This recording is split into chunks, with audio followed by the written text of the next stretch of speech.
जितने अरब देश हैं, चाहे सऊदी हो, चाहे यूएई हो, बहरीन हो, कतर हो, जॉर्डन हो, सबने ईरान का लोहा मान लिया।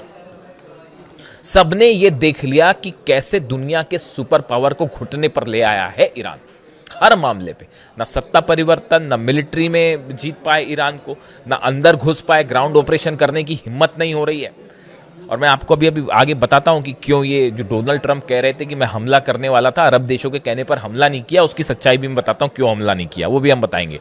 लेकिन देखिए, ये जो है ये बड़ा वेल कैलकुलेटेड प्लान है। इसको आप अगर समझें कि रूस अच्छा, और दूसरी बात, रूस हमेशा के लिए अमेरिका से एक बड़े प्रभावशाली देश के रूप में सामने उभर के आ जाएगा कि भाई उसको सब विश्वास कर रहे हैं। अरब देश भी रूस को विश्वास कर रहे हैं, ईरान भी रूस को विश्वास कर रहा है।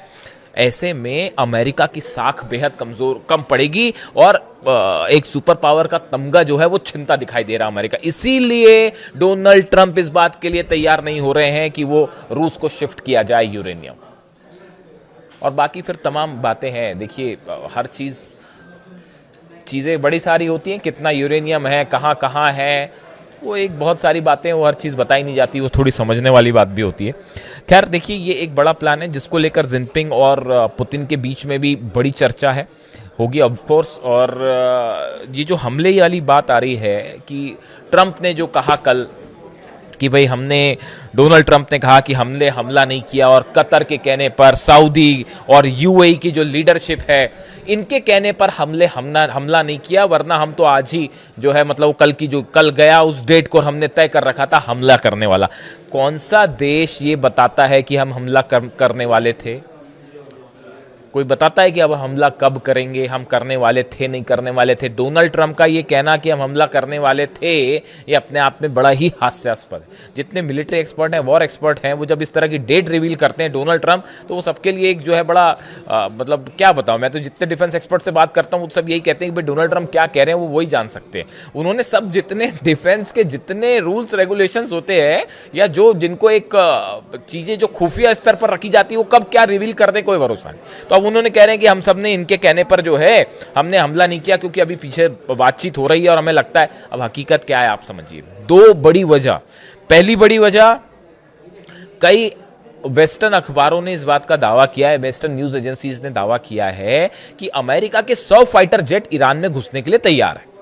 लेकिन साथ में खबरें यह हैं, ईरान ने अपने डिफेंस सिस्टम में कई सारी नई मिसाइल्स शामिल की हैं, जिसमें रूस की मिसाइल्स, चीन की मिसाइल्स भी हो सकती हैं। और यह अंदेशा जताया जा रहा है कि अगर अमेरिका के 100 जेट अंदर जाएंगे तो बड़ी संख्या में अमेरिका के जेट इस बार गिरा दिए जाते, क्योंकि ईरान उसको ट्रैक कर रहा है। उनका मूवमेंट कैसे होता है, कितनी हाइट पे उड़ते हैं, कितनी स्पीड पे उड़ते हैं, वो कैसे राउंड अबाउट्स लेते हैं, इन सब को लेकर एक बड़ा प्लान तैयार है रूस और ईरान के बीच। और ये इस निशाने पर रखा गया है तमाम डिफेंस सिस्टम को, चाहे केशम आइलैंड हो, चाहे खार्ग आइलैंड हो, चाहे तेहरान हो, चाहे इस्फहान हो, नतांज हो, फोर्दो हो, हर जगह डिफेंस सिस्टम और मिसाइल्स डिप्लॉय हैं, पिछली बार के मुकाबले कहीं ज्यादा। और यह अंदेशा था पेंटागन को, CIA को, कि हमारे जेट्स अंदर जाएंगे तो पिछली बार तो 1-2 F-35 गिरे थे, इस बार ना जाने कितने गिर जाएं। इस खुफिया रिपोर्ट के बाद आखिरी में प्लान बदला गया। पहली खबर कि क्यों डोनाल्ड ट्रंप ने यह प्लान रोक दिया आखिरी समय में। दूसरा, डोनाल्ड ट्रंप नहीं चाहते थे कि पुतिन और जिनपिंग मिल रहे हों, उसके बीच में हमला किया जाए, वरना पुतिन और जिनपिंग दोनों का एक साथ बड़ा फैसला हो सकता था कि अमेरिका को कैसे जवाब दिया जाए। दो महाशक्तियां मिलके डोनाल्ड ट्रंप को जवाब देती अगर वो ईरान पर हमला कर देते, और उस समय पुतिन चीन में हो, ऐसी स्थिति में हालात बिगड़ सकते थे मिडिल ईस्ट में। इस बात का डर सता रहा था डोनाल्ड ट्रंप को और उनके एडवाइजर्स को, इसलिए हमला नहीं किया गया। तीसरी बात आप सुनिए, आप सोचिए, यूएई के न्यूक्लियर पावर प्लांट पर हमला होता है, और यूएई जो ट्रंप के मुताबिक, और यूएई के जो राष्ट्रपति हैं वो ये कह रहे हैं, सजेस्ट कर रहे हैं कि अभी हमला मत करिए। आप सोचिए किसी देश के न्यूक्लियर पावर प्लांट पर हमला हो जाए और ये लगा कि ईरान ने हमला किया है, ऐसी सिचुएशन में वो देश का राष्ट्रपति ये कहेगा डोनाल्ड ट्रंप से कि भाई हमला मत करिए। ऐसे हालात में कहने का मतलब ये है कि आप इस बात को समझिए, चाहे अरब सऊदी हो, चाहे यूएई हो, चाहे कतर हो, बहरीन हो, हर देश इस बात को समझ रहा है कि ईरान से जंग का मतलब है पूरा अरब जलेगा। ये बात तय है। और ये वार्निंग शॉट्स थे, जो हो सकता है हुती ने फायर कर दिया हो, जो न्यूक्लियर पावर प्लांट पर जो मिसाइल गिरी और जो इजराइल में भयंकर बेत शेमेश में धमाका हुआ, ये बता रहा है कि ईरान कितने गुस्से में है और मामला बिगड़ सकता है।